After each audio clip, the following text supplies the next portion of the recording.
The crash. He got a taste of it, then he dipped it up like he wanted it all. He bumped it all out.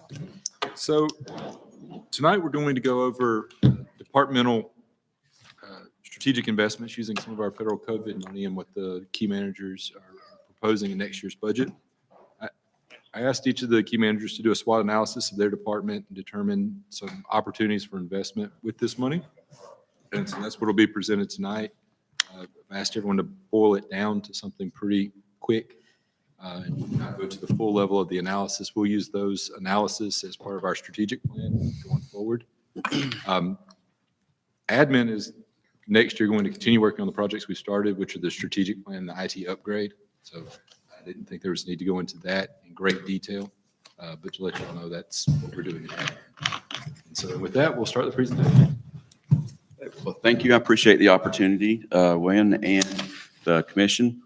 Want to walk you through this really quickly. I think the timing is great on this. I've been here over 10 years, and I've never really presented a budget or a needs this way. So I think it's very valuable because it gives you a little extra insight behind some of the requests, particularly if it's not straightforward and it's something that you not necessarily can see and touch, but you may experience the benefits later on. So that's kind of what we're looking at right here. If you notice, planning community development, we did have a name change to reflect our expanded role. And I want to point to that down here: planning, development, branding, social media, parks and recreation. So that is a lot in one department, a lot of things that are very visible and a lot of things that are behind the scenes, but they're all important to the overall goal, quality of life, to maintain and enhance the quality of life in the city. We won't go through this was last year's budget here, and I did put a note there that was included a $100,000 contribution from the city to the Collegedale Tomorrow Foundation. So if there are any confusion on that. But for this year, this was in your packet or that you received, but I'll point out just a few things up here with staff highlights. What staff does is we think and we do. And part of that is maintaining our critical skills for professional learning, continuing education, certifications. And Christina passed the exam about this time last year for the CRP, the Certified Parks and Recreation Professional certification.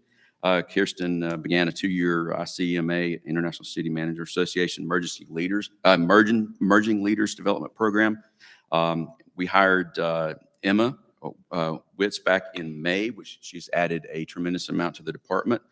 And not only that, but Christina was recognized for her efforts and her knowledge as the Distinguished Young Professional Award from the Tennessee Parks and Recreation Association. So we have talent. We have a lot of talent on board. We want to continue to nurture that. So departmental highlights. Before I get too far down that, I do want to bring your attention to the fact that Tennessee Code has an entire title in state code devoted to planning and development, and that's Title 13. So we bridge the gap between the legal and the due process, due diligence on everything that we do. Plus, we also, beyond that, by doing that, we hope to add to the quality of life in the city. And now adding parks and recreation programs, that has certainly enhanced that. So we serve as the planning side serves as the professional staff to the city manager, planning commission, board of zoning appeals, and board of commissioners. So key things that we looked at in 2021, we're constantly looking at development projects, development review.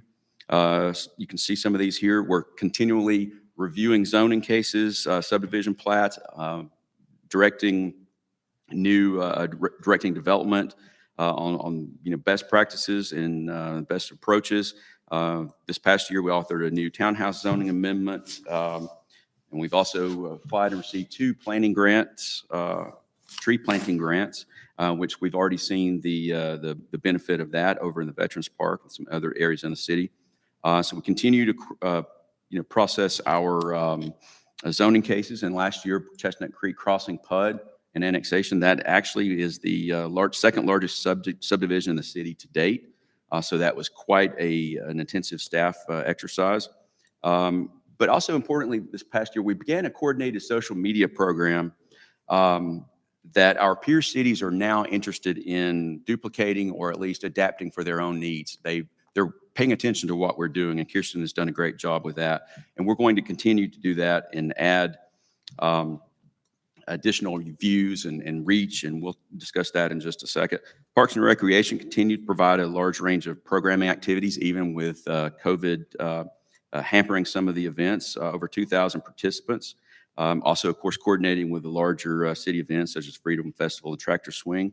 And also we just completed the Collegedale Community Survey that was initiated last year, and that just wrapped up just recently.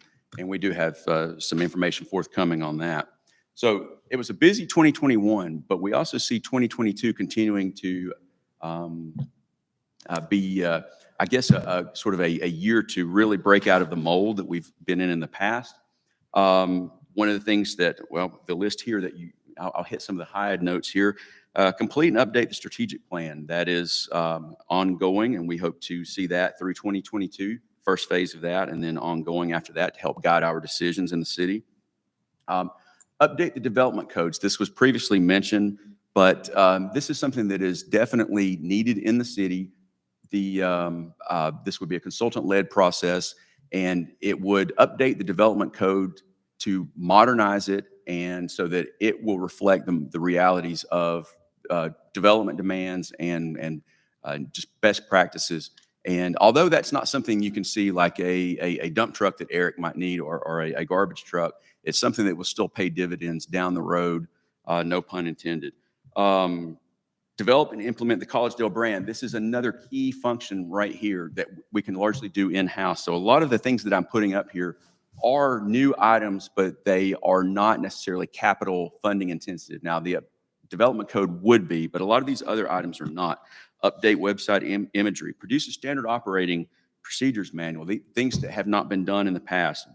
Standardized parks and recreation programming, a parks and recreation master plan. And down here, increase social media reach, views, likes, and shares. That feeds on the social media initiative that we've begun, update our GIS database, and produce an interactive city map. I believe we have the ability to do that with very little additional cost over what we're already spending on our GIS support. Maintain crucial certification for applicable staff, and improve communication, coordinate development. These are low cost, no cost items, but a lot of simple changes is what we're talking about. Our greatest capital needs are the updating the development code, which would include zoning, subdivision regulations, and the ancillary regulations as well. And then, of course, the brand itself. So we have a lot going on in the coming year and that have been identified. So we do appreciate your support. And if you have any questions on that, we'd be glad to provide some additional feedback and some answers for you for some clarification. But thank you. Questions? As I walked along the Greenway this last week, I noticed some new signs by some of the trees with family names. What's the qualifications to have your name by a tree on the Greenway? That would be Bartow. David Bartow was doing all that with the comments. Along the Greenway over here. Uh-huh. Yeah. Those are donations. I understood to be donations and You I mean, they're purchase- not new trees, they're old trees. We, So how can you donate an old tree? donations were previously made, and it wasn't until recently that we acquired the signage to put it in place as part of a drive to sell some more names. We're about 2 years behind on that signage.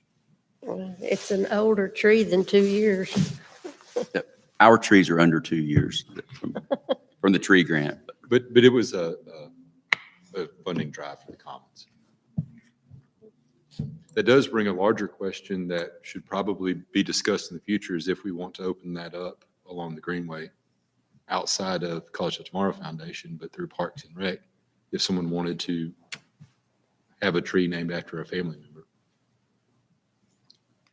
Not for tonight, but just in general.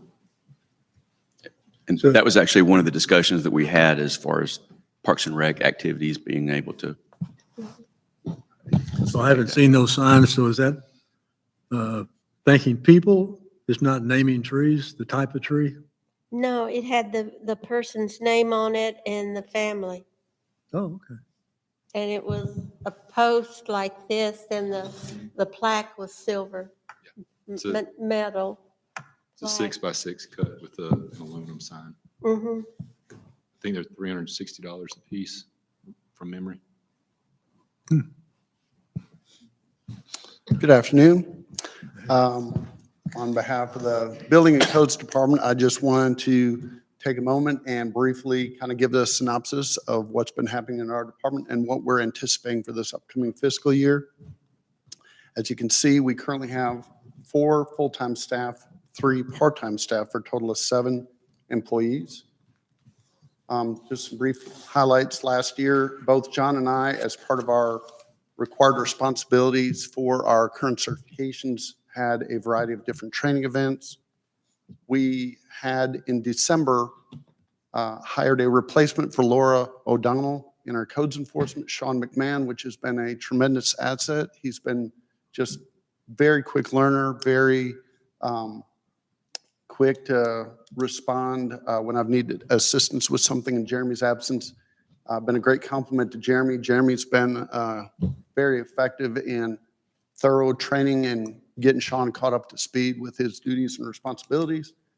I'm just keeping my fingers crossed because Sean has informed me that his wife, her father-in-law isn't, or Sean's father-in-law isn't doing well in Oklahoma, and they have a grandbaby out there, and so they may be moving. It's still something that they're pontificating on, but he said he'd give me ample notice, but I'm low-key praying that it works out for him to stay, but just want whatever's best for their family. John Gamble has been a tremendous asset to the city of Collegedale. He has been a dependable, hardworking, fast learner, tremendous people skills, handyman, very knowledgeable overall. And not looking forward to this, but next year, June, John will be parting ways with us. End of June, he'll be retiring. And I understand he is more than fulfilled his duties and responsibilities. It's been with us a while. Hate to see him go, but at the same time, celebrate John, because I know he'll enjoy spending that time with his wife in retirement, and he's absolutely earned it. But we will at some point, probably about a year from now in April, be looking to hire a replacement so as to have a few months where they can work side by side with John to kind of get them acclimated and to take over in his position. Stephen Ledbetter and Chrissy Blackwell, our custodians, have just done a phenomenal job. They're not merely just cleaning people, but are very proactive, constantly go above and beyond, very responsive when asked to do something. They're quick to take care of it, oftentimes seeing things before I actually bring them to their attention, and that I've so much appreciated over the years. Jeremy and Sean have been so good educating the public, taking a proactive response with codes enforcement, trying to educate people rather than just browbeating them and giving them an opportunity to be aware of what our rules and requirements are rather than just merely issuing a citation or violation notice. Even though not in my department, Kirsten and Brittany, I work alongside with, and both of them have been just tremendous to work with. And that's one thing I've commented, bragged on to people all the time. We have such a tremendous unity and cohesiveness as a key management team, but also just in our building department, it's absolute rarity. I feel like we truly have a family environment where we help each other out. I've very rarely, and coming up next month, 13 years of being here, come across a situation where, oh, that's not my job. Everybody's quick to just help each other out without taking blame or responsibility, working together collectively, and that's been a tremendous asset. I won't go through all these, but just to highlight a few, one thing that's helped out tremendously regarding the quality of our commission meetings has been installation of our digital soundboard and our live streaming. That's really been, I think, a tremendous asset to have people who aren't able to attend meetings be able to still participate and hear what goes on regarding the city's business. January of 22, last month, or actually, yeah, it was last month, we have transitioned to where we are going paperless. We have worked collectively in the Building and Codes Department to establish a electronic filing system. And to take it a step further, now when a new project gets initiated, we have an electronic file that's created, but then also fillable forms where any of all our development staff can enter live data, enter comments and a date, and anyone can log into that in the shared drive to be able to access the information. So that way at any point, some staff that are looking to see what the project status is on a project that's in process can look at that and make that determination. So I think that's going to be very helpful going forward. Probably within the next couple weeks, we anticipate they're going to be starting the library. What the commission was gracious enough to support the building automation system for heating and air conditioning. Soon after, we'll follow the library. After the library will come City Hall, but they're still waiting on City Hall, some of the equipment to come in that hasn't arrived yet. But we anticipate that will happen soon. But one thing I was going to make a comment on, all these are just great ideas, but what makes a difference is having the support of each of you as commissioners. We couldn't do, any of us, what we do without your support, and we're incredibly grateful for that, because not only do these ideas become a reality, but also it results in increased efficiency, and it enables us to be good stewards of the resources we've been entrusted with. So that we appreciate you. Just to highlight a few of these action items, as I alluded to earlier, John Gamble's replacement, we're going to be looking into that around April of next year. John Gamble's vehicle as building and codes assistant is a 2,000-mile Jeep Cherokee. Used to be in the airport, and it's kind of running its last leg. So we're looking at getting me a replacement vehicle, and then my 2008 Ford Expedition, that's my city vehicle that's been assigned to me, I'll assign to John, and then eventually John's replacement. We've been scanning project files that we have for current projects in place electronically. That's been something that's been kind of concurrently taking place for the last few months, and we're aggressively working towards that. Along with going paperless, we're looking at utilizing the Brazo system that the police currently use for writing e-tickets, and we're looking at doing that from a code enforcement standpoint with this upcoming fiscal year. So that way, it'll expedite the whole time frame of issuing the citations and notification of the court clerk, and the overall process, I think, will run incredibly efficiently as it has with the police. City Hall and Library parking lot light, we're looking at, in this upcoming fiscal year, replacing those fixtures themselves with LED. It's a LED retrofit kit that we're looking at implementing, and the savings will be pretty substantial. So I think that will be an incredible benefit to us. We're looking at overall massive interior painting project, walls, interior doors, trim in this upcoming fiscal year as well. If you look real close, you'll see that a lot of the walls are kind of dated. The color at one time it was good, but it's definitely faded over time, and to just give it an overall fresh look, I think will be a tremendous help as well. And then one substantially sized item is going to be Medic 5. If all works well with the county and we're able to obtain Medic 5 or have it turned over to us, we're looking at renovating that potentially and turning it into unisex, 2 unisex bathrooms and some offices and meeting areas that city can utilize. Also looking at a couple other things. In addition to the library and City Hall parking lot light retrofit for LED, we're looking at painting the light poles and the flag poles as well. If you look close to those, you'll see they're very weathered. And Eric's guys are going to help us out with probably pressure washing the bases as well to kind of freshen those up.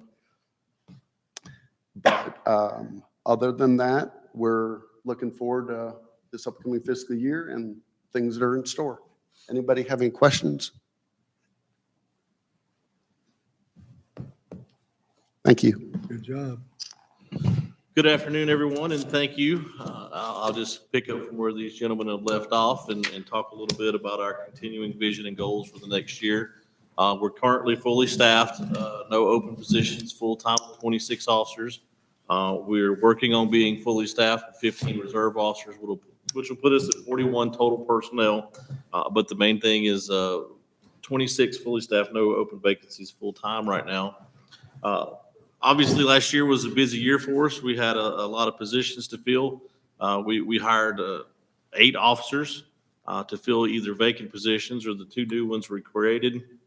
Obviously, with my appointment to chief, that created a one-up gap, if you will, from corporal all the way to the top. So we had a lot of promotions. The good news is that we had a solid foundation there for promotable officers to begin with. Plus, out of those 8 new hires, we brought in a lot of great officers, some with 2 to 5 to 10 years experience. We brought in another gentleman that's got 25 years experience in law enforcement.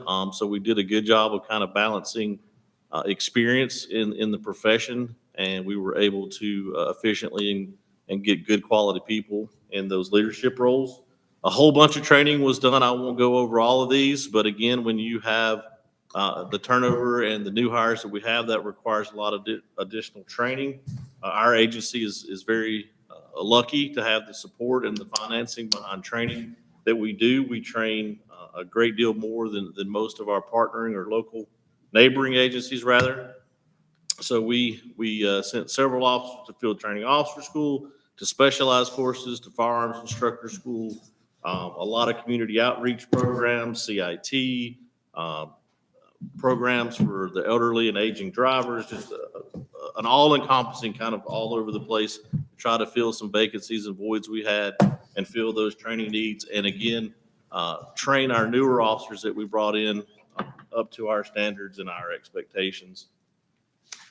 So kind of touch on a few of our big highlights for the year. Again, extremely proud of the process we're making in the accreditation program.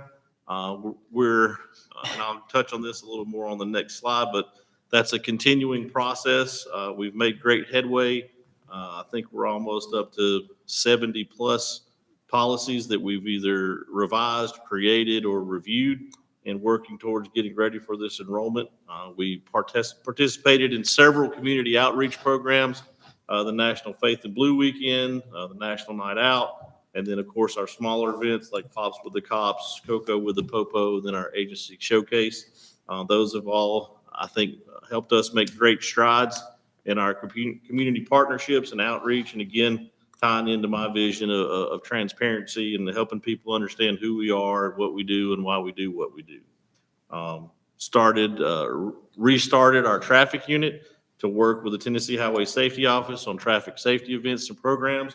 Again, as our city grows and our population increases, obviously that creates more travelers on our roadways and more vehicles on our roadways. And so we want to continue to ensure that we're keeping those roadways safe. And also would like to additionally get more programs with our younger drivers and our aging drivers to help them as they make their transition. And we sent Corporal Parker to take over our DARE program. When Daryl left, our program was kind of stalled for a while. And so we sent Corporal Parker to DARE to revitalize that program. These action items on here, some of them are in progress now. We'll continue, and some of them will be new. Again, the accreditation enrollment is basically once we complete what we need to do as far as these reevaluations of our policies and procedures and correcting our internal deficiencies and inefficiencies. Once we get that done, then we'll enroll in the accreditation program. And then we actually, before we're officially accredited, they have to basically track us and monitor us for 3 years before the agency becomes accredited. So our goal is to get enrolled in that this year and have everything going and have all our records management systems and all our processes in order to maintain that accreditation. The next one, and probably one of the biggest ones for us right now, is our technology upgrades, or if you will, a technology reset. What I'm quickly discovering is that our agency has a desperate need for new technology and updated technology. Basically, all our technology is out of date, out of warranty, failing. We're kind of using duct tape and spit and glue to keep some of these things up and running. 100% of our current vehicle fleet, not the 5 that we just purchased, but 100% of our cars, their in-car cameras are outdated, out of warranty, in need of repair, and that's a big issue. Same thing with our body-worn cameras. We're having all kind of technology issues with their software working properly. We just had to send 3 or 4 back. We've got kind of a split between 2 vendors. We've got 2 styles of cameras from 2 different vendors. That creates its own problems. So we're really needing to get those body cameras, in-car cameras, and our portable radios updated and serviceable and get us current with technology. Again, our primary needs are those body worn and in-car cameras and our portables. And by correcting that, it'll create a better, more efficient work process. We're looking and discussing with vendors about kind of like we did with the tasers, where we have a 5-year plan, and we know what our budget item is going to be for that 5 years. So there's no secrets or surprises for us or you guys in the budget planning. It helps us plan years down the road. And for example, Axon, a great thing about their program is when you enter them, you get brand new equipment at the 2.5-year mark. And then at the end of that 5-year mark, you get brand new equipment again. So it's kind of an automatic built-in process. So we don't find ourselves in the situation we're in now, where our equipment's failing us and outdated, and you can't even send it in to be fixed anymore. We'll be in the process of updating our entire training program to make sure everything we're doing is meeting federal and state mandated requirements. We're also working on training some of our officers to a master or advanced level stage, and that will allow them and allow us as an agency to host training for other local agencies and other local departments. It kind of puts our name on the map, so to speak, in the training spectrum. We've got an officer scheduled to go to a master taser school here in a few months, and he will be one of the only ones in the region, really, in the Southeast. So that'll give us an opportunity to train and hold those type of classes for other agencies. And we've also still got some instructor vacancies that we need to fill just due to turnover. So continuing to go on our community outreach program, our goal is to have at least one kind of big community event each quarter. And then we'll continue to have some of our smaller events throughout the course of the year. Again, that's just providing opportunities for those positive public interactions. And again, working on that continued partnership with our citizens. We've had great and tremendous feedback from our citizens on what we're doing now. We're just going to continue to grow and expand on that. Our officer wellness program is in progress as well. The goal is to create programs that encourages officers not only physical well-being, but mental and spiritual well-being, as well as financial and retirement planning, creating mentoring programs for our younger officers. And the main goal is to keep our officers healthy and happy. Healthy and happy officers provide good quality customer service. They love coming to work, and it helps you with your retention. So we want to, create those kind of officers and keep them here as long as we can. And it certainly goes a long way in helping us maintain a very positive morale within the agency. Our quartermaster program, we've started on that. We've purchased the software. It's been a huge task force. Our agency has never had any type of standardized or professional documentation of all our equipment, all our assets. So we're kind of having to go through and count everything that we have, how many badges, how many bullets, how many tires, and it's in progress, and it will continue to stabilize and help us better with our purchasing expenses and better document our any repairs and purchases we need for our vehicle fleet. It'll kind of be a one-stop shop where we are issuing purchase orders. We're working with the mechanics for our fleet, and it'll be able to provide me and you and our citizens, if they want it, a much better accountable data system on where our money's going, what we're spending it on, and where our equipment is. So it'll certainly help us streamline our workflow process and assist with the management and our leadership. And then the last one is looking at bringing back a canine. As our city continues to grow, we're dealing with more narcotics arrests on our roadways. Our K-9 program certainly would be a great public relation and community outreach tool. The thought process is for it to be just an item or article in narcotic scent dog only. It won't be a bite dog. It won't be, we're probably going to stay away from the more aggressive breed and be looking at a different type of dog. Again, it'll just be a scent-based dog to find narcotics or article searches.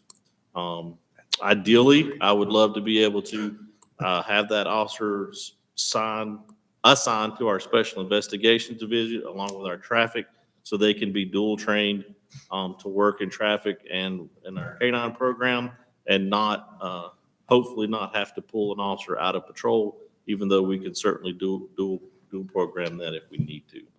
So that's essentially all I got, but I'd be happy to answer any questions if you have. That's a quick question, and this is going to sound selfish of me, I'll be honest with you. Do we still have the program where I know it was with traffic at one time for like car seats for children and so forth? And the reason I'm asking this, I'm not going to lie. I've been pricing car seats because I'm going to be a grandma come June. And those little babies are expensive, and I didn't know, because I know we got a grant or used to have a grant. Do we have something like that? Not because I'm asking for it, but I'm thinking of these young parents that are having children when they go in to get a car seat and it's like $400 to insure. We did used to have a state grant. We currently don't anymore. Okay. And the CPS program was completely done away with, to the point where we didn't have a single trained officer anymore who could do a car seat inspection or a car seat check. When I started the traffic unit back up, that's one of the goals underneath that, is to bring that program back. We've already got 2 officers now, CPS trained certified. And that kind of falls under the training thing as well, because what I'm trying to do is send our Corey Sergeant Loftus, who's our traffic, to a CPS instructor school, so then he can come back and train our officers to be CPS techs and us build those numbers back up. So, but we are currently working with THSO and THP for the spring and fall time, preferably because it's a lot hot in the summer. But to go back to those community or those seatbelt CPS checkpoints where we set up, people can bring, we can install and check them. And then we can look at working with the state to see if we can reapply for that grant. They work with us well now on our traffic safety program. We've also had great success with the bike ped program with CAT. So that certainly might be an option for us. Okay. Couple Sounds good. comments. The DARE program, fantastic. Good to see it getting boosted back again, bolstered up. To me, that's just about one thing, basically relationships. And as kids can develop relationships with police officers at an early age, I think it just helps everybody for a lifetime. So it had a tremendous impact on my kids and grandkids. So that's great. The thing that really got my juices rolling is your wellness program. I don't think there's anything we could do better for the morale of anybody, the entire employment base of the whole city, employees. A true comprehensive wellness program is a fabulous opportunity to say we care about you. And most organizations don't do a lot of saying we care about you other than write on a check. And so I love that part of it. So that's, praise the Lord. How far behind are we in camera technology, and do we have it budgeted currently? So I feel like that's something that should be fast tracked to get you guys for your officer safety cameras. Frankly, we're pretty far behind. We did have a certain amount of money budgeted, and I kind of based this year off of what we had been spending over the past several years, but it became quickly evident that that wasn't going to cut it. So essentially what we need to do, again, is reset everything. We need to buy all brand new body cameras, all brand new in-car cameras, and kind of reset the system so everything's brand new and fresh. Because again, like I mentioned earlier, I mean, right now 100% of our fleet, if something happened and I lost 10 cameras today, they just stopped working, then I would be having to come forward and go, well, city manager, commissioners, we need 10 cameras that we didn't budget for. So we've been intensively talking to Axon because they are the top tier camera program. They offer these 5-year programs like we did with the tasers, which you guys recently approved for the new taser purchases. They'll do the same thing for body cameras and in-car cameras. Chattanooga and the sheriff's office all just recently switched to Axon. Have heard nothing but positive things. As y'all know, my wife, she works IT. She oversaw that project at Chattanooga. She had nothing but great things to say. They've been great in working with us and talking with us so far. So to answer your question, we're pretty far behind technology across the board. We fixed 2 of those so far with the purchase of the new laptops, which we're getting ready to roll out here in a couple of weeks to a month. And then the tasers, we've still got, I lost 3 portables today, where 3 of them just died, and the mics and stuff we had on hand, we used, and now I'm going to have to purchase some more just to kind of get us through till July. So, And that comes as a surprise because I had thought that the city had taken care of y'all in the past and kept y'all up to date in technology. So I'm sorry if we've failed to catch you up. I don't know that there's an apology due from you guys. I think that there could have been some better planning, and I'll just kind of leave it at that. What was happening is it was kind of a kick the can and a Band-Aid every year. We'll buy 1 or 2 this year, and then next year we'll buy 1 or 2. But there was no consistency in keeping that technology upgraded. And so now we're just kind of a point to where all that stuff is at the end of its life cycle.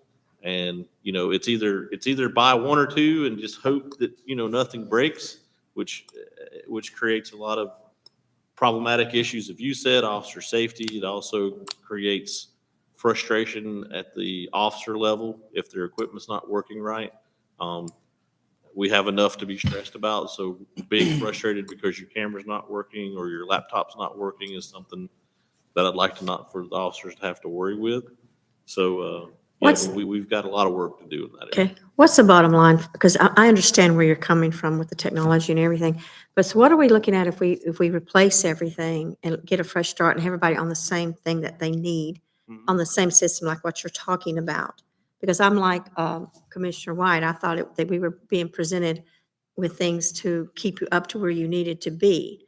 So if we look at it with the company that you're referring to, and you said that you could probably get a good deal, could you not get us some figures that lets us know what the amount is, what would be for us to look at, to replace all these things and get everybody on where they should be at the same time?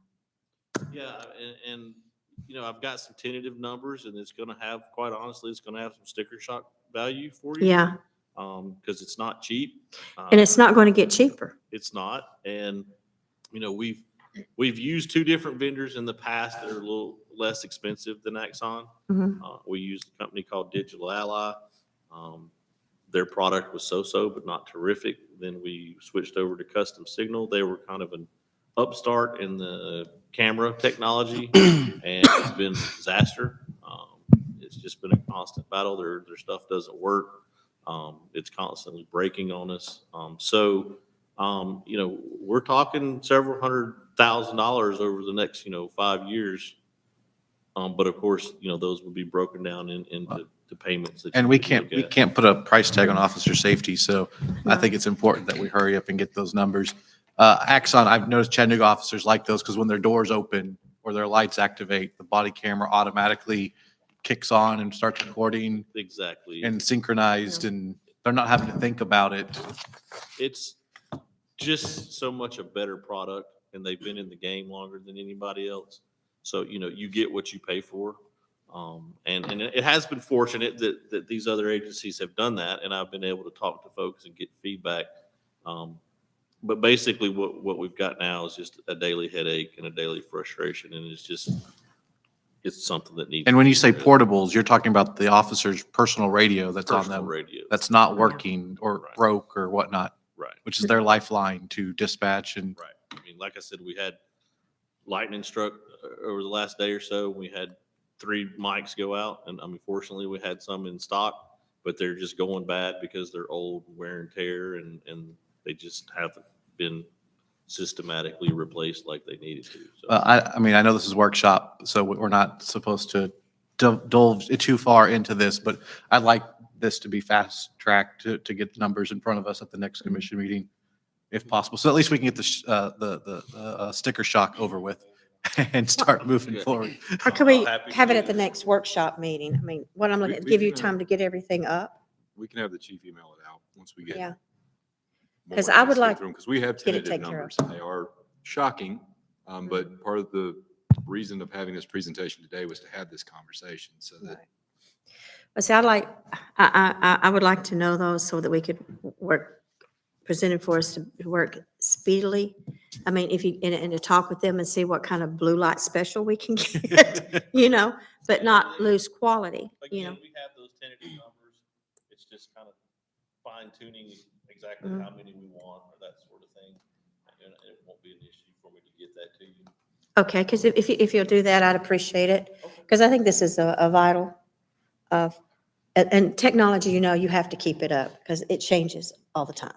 And again, that's just another selling point for Axon is when you reach that agreement, that 5-year, you get it new year 1, they replace everything in 2.5 years. And then at the end of the 5 years, they replace it brand new again. So even if you didn't want to extend out that contract after 5, you really would have 2 years to kind of sit and then prepare yourself For the next one, yeah. Because the main thing is to keep everything refreshing and current. And so we don't find ourselves here again. Well, then I know also that at one time, because of the sales, they were losing communication, being able to connect to each other. We upgraded so that everybody, like one police officer might be on the other side of oh, say Misty Valley or something, and I'm just using that as an example, but they couldn't make contact, but we rectified that to my understanding. We did. Okay, We did. It's so just- we don't want them to ever be without having to have contact with each other. And the radios we have, I mean, are functional, but they're just, again, they're several years old, and they're just Well, older technology. Yeah. Okay, thank you. You're welcome. Any more questions? All right, we'll move on to me. Works Department. So currently we have 19 full staff, one intern, so for a total of 20 employees. Our main staff highlights this year, we hired 2 new employees. They've been great additions to our team. They're fitting in well with the guys. They've got all different kinds of backgrounds and experiences. So we have been utilizing their past experiences as well as cross-training them with our different departments. We had 6 team members, 2 from sewer, 3 from public works, attend a confined space training class and got certified as competent persons, as well as entrants for any confined space we may go to at the pump station, helping out with the sewer department, or maybe even some random areas in crawl spaces and whatnot we might find ourselves. Jamie, our admin clerk, is doing some continuing education classes in Microsoft Word, I think PowerPoint, as well as Excel, to help sharpen her skills and be more versatile to our department. She's also been helping out at the Economic Development Center, filling in for Brittany when she's out of town. That's been really helping them as well over there. I've been attending a leadership training course, 12-month course, and it's been really impactful to me. I've learned a lot of new skills and learning how to apply them to my everyday activities here at the city. It's been very beneficial. We have this year something we did a couple years ago and have revisited. We've got an automotive intern from Southern, and he's actually turning out to be pretty awesome. He's very high energy, helping out, keeping our mechanics up to speed with everything. He's even been helping our landscape department work on some old mowers, get them ready to sell. And he's a real go-getter, so he's been very beneficial to us. We've also got our public works mechanics. They've attended some factory training courses as well as some vendor events. They're setting themselves up to be able to upfit the new police cars that are coming in. The chief and Booth were talking to me about a lot of problems they were having with third-party vendors putting in the sirens, the lights, and everything, and it just taking way too long. And then my mechanics were telling me that basically, depending on who got it, each and every other car was wired differently. So when it came into troubleshooting, it just made it a long, drawn-out process. So we're actually going to be switching to our mechanics installing everything. So it's done right the first time. They know exactly how it's done. So when there are issues in the future, they know exactly how to fix it. Kind of trying to streamline the system and make it more efficient, more effective. So a couple department highlights. We have completed our largest sewer project to date. It was right at $2.2 million, and it was completed on time and within budget, more or less. I haven't got the final bill, but we are tracking to be under budget or at budget. Got a couple of final things to wrap up, but with the market supply chain issues that we've had, I'm very impressed that we've been able to hold that line, keep them on their toes. I talked about the fleet maintenance. We've been gearing up to take over upfitting of the police cars with the aftermarket equipment. That's going to help my guys, and it's going to help you all get the vehicles more quickly. Our road crew, we've been working with a new product called cement treated base. It's what we used out here on Swinyard Drive to replace a couple of the issues, and we've had great turnout from it.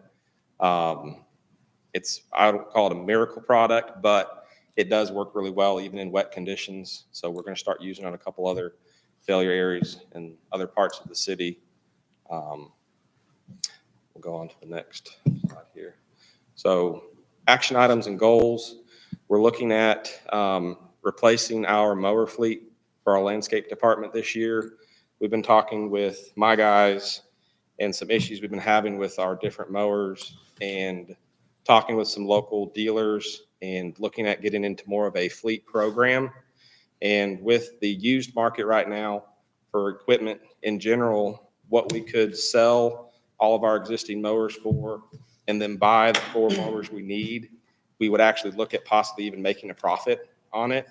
And instead of running a mower that's 6 months old, 3 years old, and 5 years old, we're running all the same mower, same age and all that kind of stuff, and looking at getting into a either 3-year or 5-year replacement program.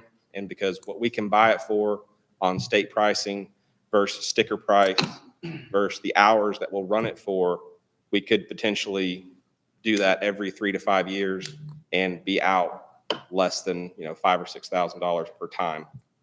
So basically updating our fleet, reducing the amount of maintenance cost, keeping the guys in the newer mowers with the suspension and everything, keeping them safer, less back issues, stuff like that. So hopefully that's something we can bring to you guys here this next budget cycle. Let's see. Another action item we have is our 2 old bush hog mowers. I think one is a 79 model, one is an 84 model, looking at replacing both of them with one larger tractor to be able to pull the batwing mower that we already have. Basically more efficient use of equipment. We're also looking at going through our whole entire fleet, finding underutilized pieces of equipment and selling those, and then buying, one multi-purpose piece of equipment, similar to what we're like doing it with the mowers, but more on the equipment side of things. Our next project is full deck reclamation of Swinyard Drive. Scotty and myself went to a symposium 3 weeks ago in Nashville and learned what it is, how to inspect it, how to get engineers to come out, core your roads, and figure out exactly what you need. And so FDR is called full depth reclamation. Basically, on a nutshell, they bring in a large grinding machine and they would grind 12-inch deep in the roadway section. So what that does is it incorporates your asphalt aggregate, your stone base aggregate, as well as your soil underneath it. And then you add powdered cement and moisture to basically turn your road into a solid concrete slab, so that you don't have the failures popping up like we've had on Swinyard because there's some wet spots and some poor soil conditions. This would basically treat the whole underlying roadbed, and then you come in and pave one section on top of it, and you have a brand new road. It's about half to a third the cost of traditional dig it all up, put down stone, and pave. And it's usually done, for this project, would be about a week-long project, 1 lane at a time. So we could possibly shut the whole road down completely, but wouldn't have to, and it would get done very quickly. Whereas if we did traditional dig it out and come back, we're talking, 3 or 4 weeks of interruption versus 1 week. And it's at a cost savings, and you actually get a better product in the end. So we're hoping to be able to put that out to bid here next couple of months, maybe, get it done middle of the summer. So that eliminates the challenge of the soft spots that are. Correct. It completely eliminates that. You're incorporating that soil, cement treating it, and you're getting that concrete slab that will span any possible under deeper lying issues. You have that, rigid concrete slab supporting it. So it's pretty awesome. A lot of municipalities are going to it. We're also working on rebranding. We've got a logo that we own, and we're looking at putting that on all of our new vehicles coming in and getting the old logos steamed and taken off and put on new. Hopefully get that done here in the next month or two. And we're also looking at doing a big striping program this year. We're going to look at basically everywhere that we probably won't be paving in the next few years. Everywhere I drive. Huh? Everywhere I drive in the rain. Right. Yeah. So looking at doing a big restriping program to get the visibility and the safety up on a lot of our streets. Much rain as we have. And those are the main projects we've got going on. And that's us. Y'all have any questions? Yeah, I got a question maybe for for management, or Michelle. The more I'm hearing both of you guys talk about major expenditures that we definitely need, lawnmowers, police cars, that's not today, but the communication, all that technology. Do we fund depreciation in city government organizations? We don't No, fund it's not required. depreciation. It's not required, so we don't do it. Okay, so there's no carryover value of any kind to help replace things if the entire lawn mowing, Like Goes out of- accounting wise, we don't. I guess I should say. what? Accounting wise, we don't. Okay. I'm not sure I understand the question entirely. Well, We, well, I came from an environment where if you fund depreciation, then you've got a built-in system to replace everything over the next 20 years. It's built into the system, and every 4 or 5 years, we don't have to go in and find money, rebudget, redo this. So Halsey, all that equipment gets repaid for without even budgeting for it because they fund depreciation. The buildings look good because depreciation is funded. so. And organizations that don't fund depreciation has been termed, it's kind of cannibalizing yourself. You kind of eat yourself from what's in, and all of a sudden you got these huge bills. So go ahead and explain the So- philosophy of government. The previous approach, especially when the city was in the dire straits it was 15, 16 years ago, was a run to failure model because it is the lowest cost model on an annual basis. Basically, once it breaks, you fix it, but not until then. Okay. We are transitioning due to, we have the ability to transition now due to that financial stewardship to a run to maintenance model. And that's the things that the chief and Eric are talking about, where we enter into these 3 to 5 year programs where essentially the depreciation is already planned on with an annual expenditure and a replacement cycle that is much shorter than the actual life cycle. So we're transitioning that direction, I guess is the answer.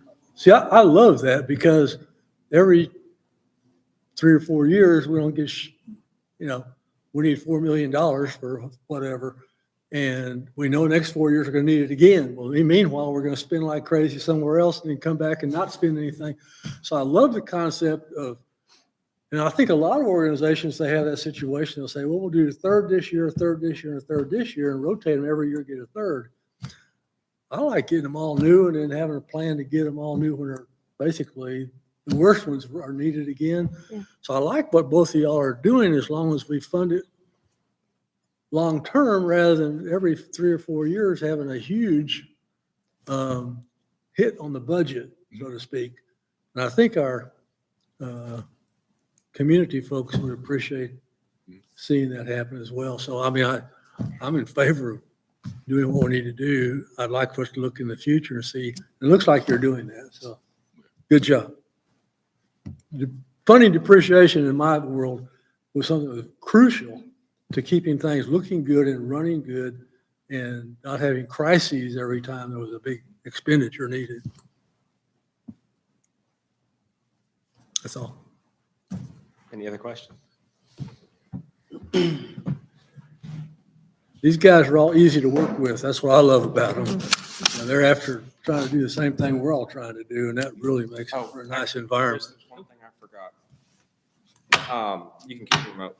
So one thing that we are looking at doing, taking a note from the police department, is we are looking at having a public event. I'm kind of in favor of the name. It's Ice Cream with the Dream Team.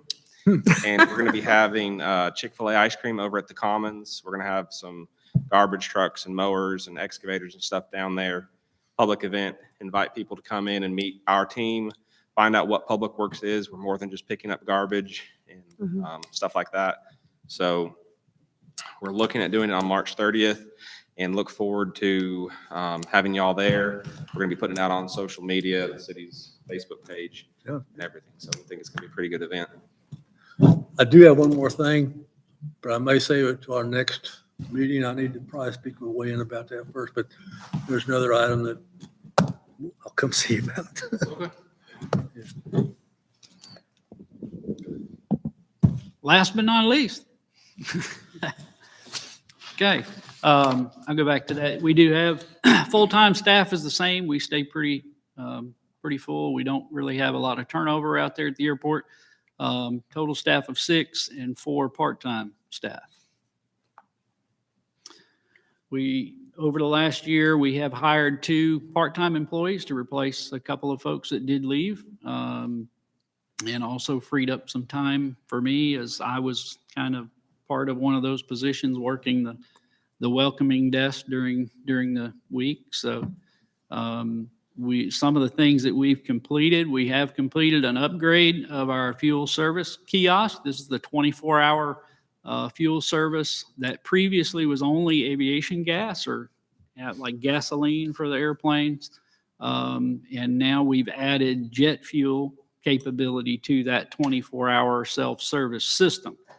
Previously, this was only available during business hours for the jet fuel folks. And of course, they would have to schedule staff for after hours, which came at an additional cost if they needed to do that. And now folks that are needing that service, basically after we close, no matter what time, they can come get jet fuel as well, all on a credit card. We also had a self-service system that has been put out of service because it's gotten so old it broke and doesn't work anymore. We expected that eventually, and so that's kind of one reason we also wanted to upgrade this system, as well as there were some federal requirements on credit cards that also push this upgrade along. We, over the years, have gotten several beatings on having trees and obstructions in the approach areas of the airport. And after numerous fights with the folks at the state, they have finally, said, you don't have any more money until we identify them. And so we said, well, let's identify them, So we have started that identification of those obstructions at the airport, mainly trees off of the south end, right off Appleton Pike, and a few that end up on the north end. So we're trying to get that finished up. We are currently working through the identifying section of that and working through the easement process to try and get those identified, and hopefully soon to start that construction on that area, which construction is basically removing those. We do have a weather station at the airport that's been in service, I believe, since about 2006. We have worked on trying to get that upgraded. We have ordered all the items for that, which is listed here at the bottom. Once that's complete, it's going to provide weather data continuously on its own frequency. So we're waiting for the FCC and the FAA to approve that so that we can get a new frequency. And the FCC, I understand, can take several months before they can get you a frequency to use. The system that's there currently has some hiccups, and people do not know how to use it because it's done on clicking your microphone several times. And putting that on a dedicated frequency will make us more like other airports in the area, and that a pilot would be used to anywhere. That we expect that our obstruction clearing and easement acquisitions are going to carry over into the next year. And so that is an existing project which will basically involve the airport folks. We expect once they start the construction phase that won't take very long, probably about 30 days to clear those obstructions. We're also looking at trying to complete the term you see that says PAPI up there in the top, PAPI, that stands for Precision Approach Path Indicator. This is part of the approach lighting system that needs to be upgraded. The one that's there now does not work and cannot be repaired. It has been out of service for a number of years. That is NOTAMed, as we call it. There's a notice to airmen out, a permanent notice to the airmen that says that this system is out of service. We expect that if we can get that project done and designed, that we can get that done in about 90 days. Wayne and I have spoken about possibly doing this maybe in-house, as opposed to trying to do that through the state grant process, which does take quite a bit of time. We have a taxiway on the north end of the airport, where you guys are probably familiar with some of the folks that have homes attached to the airport that also have a hangar attached to their house or close by. and they have access through the fence. That housing development is called McDonald Terrace. Okay, the taxiway that leads in needs to be replaced. It has been in poor condition for a number of years, and the state will not repair it. They don't like the through the fence operations, and so they're not going to spend any money. And they've told me numerous times, we will not spend any state money on that. So we've got to try and go out on our own and do that. Eric and I have talked about what that would take, about possibly removing that area of asphalt and replacing it, and expect about 60 days to do that once we can get it started. Another item that we've been trying to work on is replacing our solar runway lights. Again, that's something that's we wanted to transition out of having the wired lights that are there now, because that system is failing, again, due to its age and the way that it's constructed. If we transition over to solar lights, we can, basically go off grid with those. We have some in place that we've tested for several years now that have been working very well. The state is fine with us doing that on our own. And hopefully we can, I think we'll have enough to be able to do that in this upcoming budget year, but the amount of expense will be pretty high. So let's see. There is what I've got for you.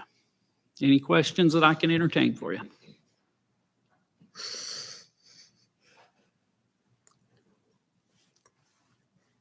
Seems to me like the airport's definitely going in a good direction. We try. Yeah, And there's plenty more. I have plenty more on the list that's not on this list, but How many jets do you have out there in hangars? how many what? Jet, I have only actually one jet based there, Okay. but as far as jets that come in or those that use jet fuel, I have a lot of them throughout the year that will come in.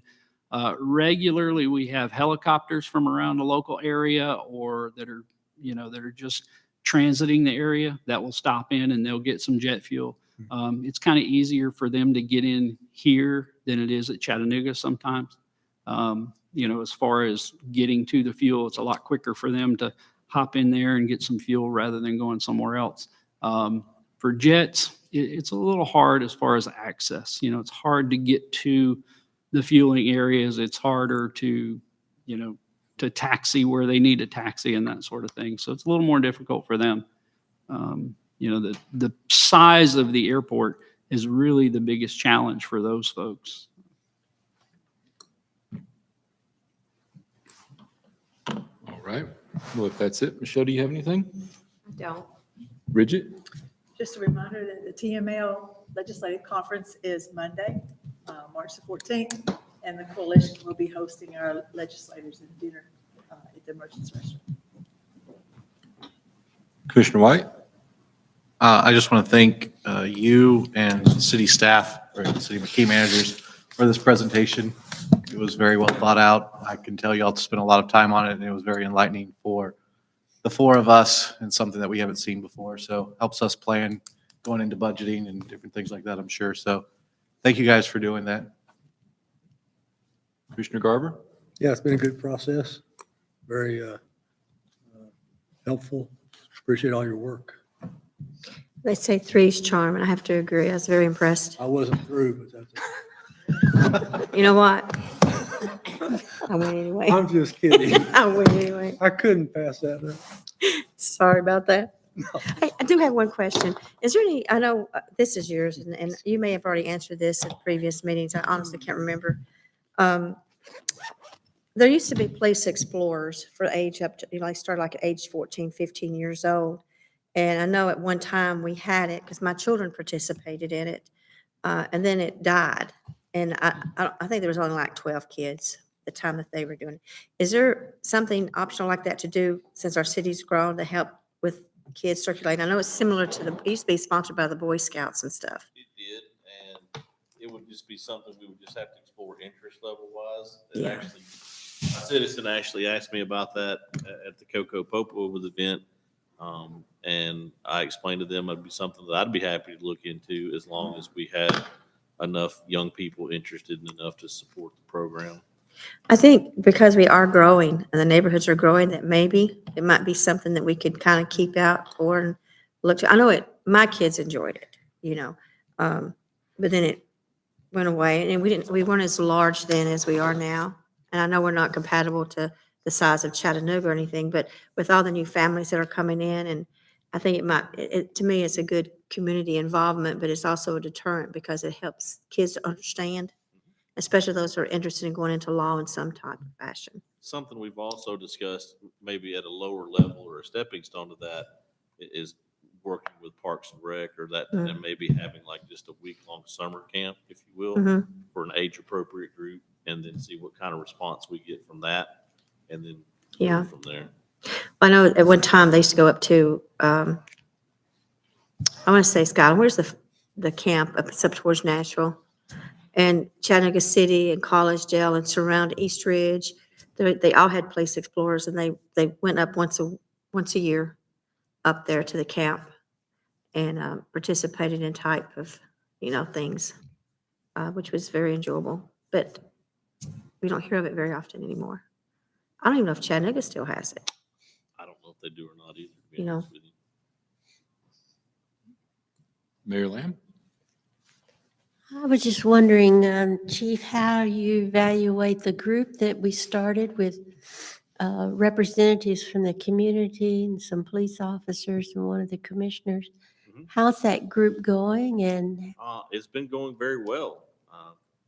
There was some challenges initially with our civilian representative because of some personal and business issues, but he has come back on board at full strength now.